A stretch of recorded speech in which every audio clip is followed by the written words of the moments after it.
जब बेटी का विवाह पूरे गांव की जिम्मेदारी होता था, वो सुनहरे दिन। गांव में विवाह होता था तो इस सीजन में होता था, क्योंकि गेहूं गन्ना कटने के बाद खेत खाली हो जाते थे और बारात को ठिकाने की प्रबंध के लिए अच्छी खुली जगह मिल जाती थी। जहां बारात रुकती थी उसे जनवास कहते थे। जनवास का प्रबंध लड़के वाले ही करते थे। जनवास में जो टेंट लगता था उसका पैसा लड़के वाले देते थे। जनरेटर इत्यादि भी उनकी तरफ से ही होता था। लड़की वाले चारपाई, नाच के लिए तख्त की व्यवस्था कर देते थे। बाराती के स्वागत, नाश्ता कराने, भोजन करवाने के लिए सारा गांव एक पैर पर खड़ा हो जाता था।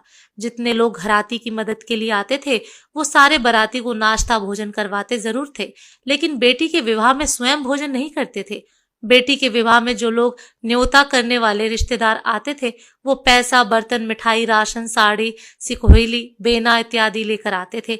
ये सब कुछ बेटी को दिया जाता था और बिटिया के घर वालों की इसी बहाने जिम्मेदारी कम हो जाती थी।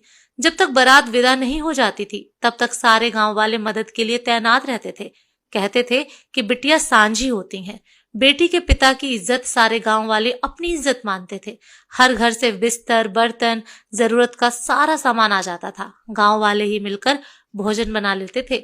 गांव के लड़के आटा गूंथते, लड़कियां पूड़ी बेलती, सारे नवयुवक भोजन परोसने का काम करते। यूं मिलजुल कर विवाह हंसी खुशी निपट जाता था। तब हॉल बुक नहीं होते थे। स्कूल, बगीचे, खेत में बारात रुकती थी।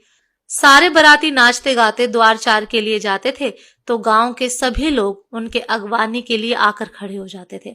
गांव के बुजुर्ग कहते थे कि फलाने के द्वार पूजा होने जा रही है, जाकर 10 मिनट के लिए खड़े हो जाओ। किसी के घर से यदि मतभेद भी हो तो भी बिटिया के विदा होते समय जरूर द्वार पर आ जाता था। कितना अच्छा था पहले का समय। कम खर्च में बड़ी अच्छी ढंग से बेटी का विवाह हो जाता था। गांव के लोग बेटी के पिता की जिम्मेदारी बांट लेते थे। क्या आपने भी ऐसा विवाह देखा है? कमेंट में जरूर बताएं। पेज को फॉलो जरूर करें। धन्यवाद।